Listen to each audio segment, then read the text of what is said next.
I believe the phone data proves that poor John O'Keefe and his phone never left the front yard area near the flagpole. The temperature drop is damning evidence against Karen Reid. You cannot fake it or plant it. But irrespective of which side you're on, I'm merely going to comment on the news and digital media coverage of this case, which is shockingly biased and one-sided.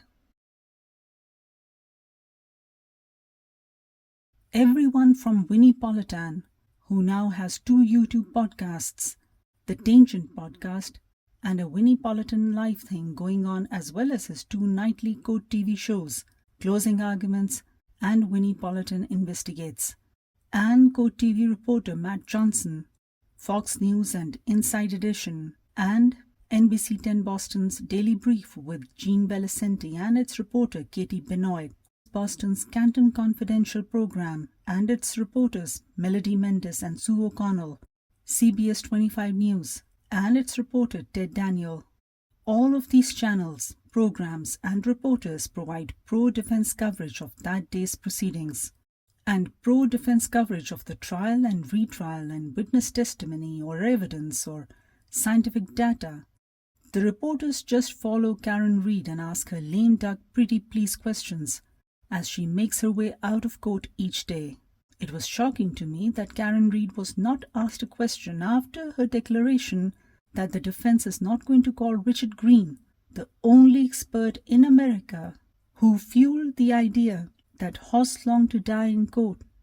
Search was made at 2:20 and not 6 a.m. When she declares, I think it was last week, either on Thursday or Friday, as she was walking back to her car, that Richard Green is not going to be called because, quote, the evidence is there partly by Ian Whiffen. No reporter asked her whether it was time for her to apologize to Jen McCabe for putting her through the ringer on the horse long to die in cold search. Not a single reporter followed it up by saying whether she or her defense team had lied about horse long to die in the cold search, or how confident she is to get an acquittal this time around. None of the hard-hitting questions, and that's a real shame, because a reporter is supposed to be objective, not catering to the siren calls of fame. It's the Karen Reid show. They just ask her a question, get an answer, and then report it back as some kind of a victory for whichever show that they have to appear on. On the shows, more time is given to cross-examination and the points defense makes, no matter how weak they may be, or how weird or nonsensical they may be. All of these channels are giving pro-Karen Reid defense coverage through and through. Is it because it sells? It looks like it, because even Canton Confidential has started having pro-Reid YouTubers as guests for its 20-minute show. I love the hosts, Glenn Jones and JC Monahan, but their questions are skewed towards pro-Reid viewership, as are the images and overall content. I couldn't imagine anyone reporting on Arcus scientist Dr. Wolf's test dummy results without mentioning that the tail light breaks, shatters, disperses in a wide area, and the poor dummy or mannequin does swing or rotate and lose its footing across different speeds above 10 miles an hour, proving prosecution's case more than raising reasonable doubt.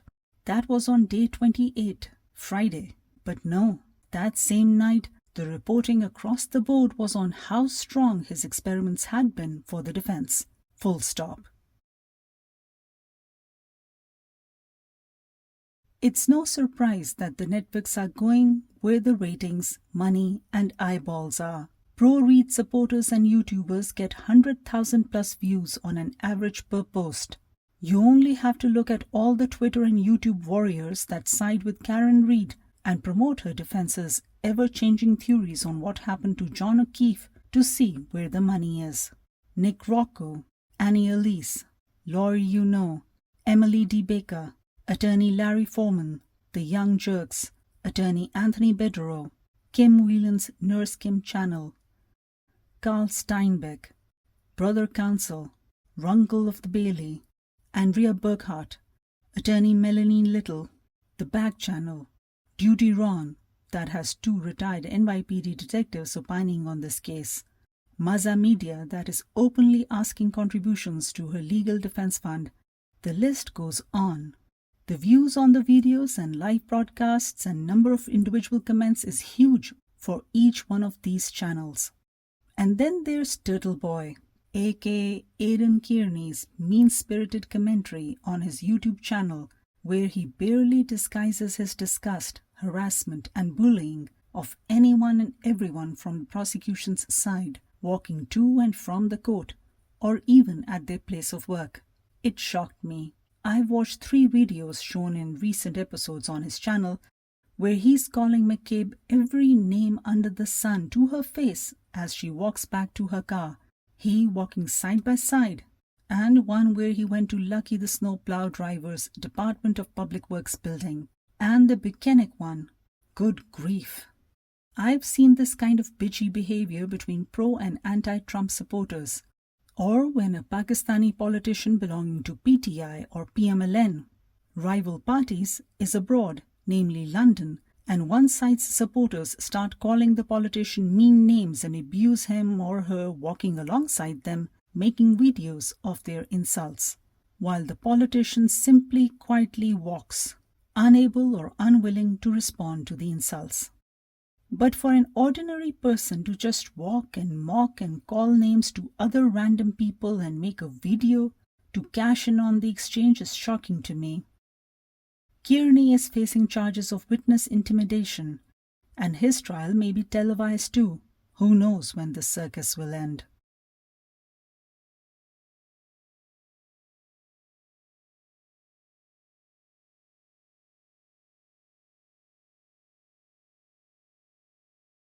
Hot Mics with Billy Bush has done shows in support of Karen Reid, going so far as to say that the case should be dismissed with prejudice, and that even if she's convicted, she better get just community service because the public opinion as well as his is with her.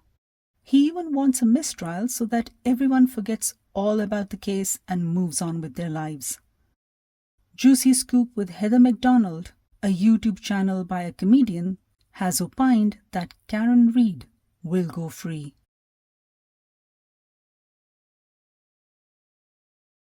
On the other side are YouTubers like Yellow Cottage Tales' Kevin Lenehan, who has even written a book on the subject, Storm of Suspicion, and Tony Brewski's Hidden Killers Pod.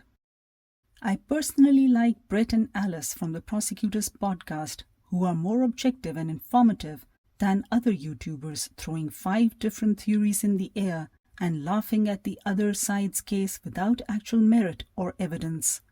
I started listening to them over their summary of Adnan Syed Heyman Lee case, which proved that Adnan Syed had the means, opportunity and motive to do away with the teenager than a random stranger or an acquaintance.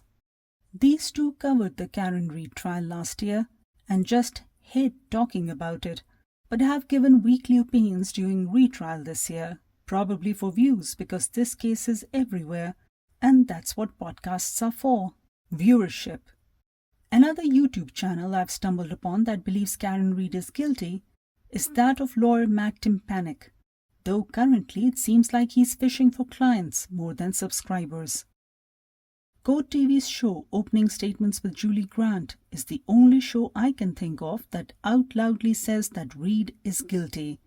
On such episodes, the comment section is always colorful and abusive.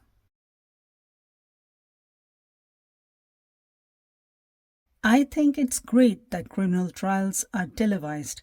It is a great tool to educate and entertain citizens on legal process, arguments, and caliber of facts and lawyers on both sides. That transparency is essential to maintaining confidence in the judicial system. In Pakistan, some Supreme Court proceedings are being aired on national state-owned TV.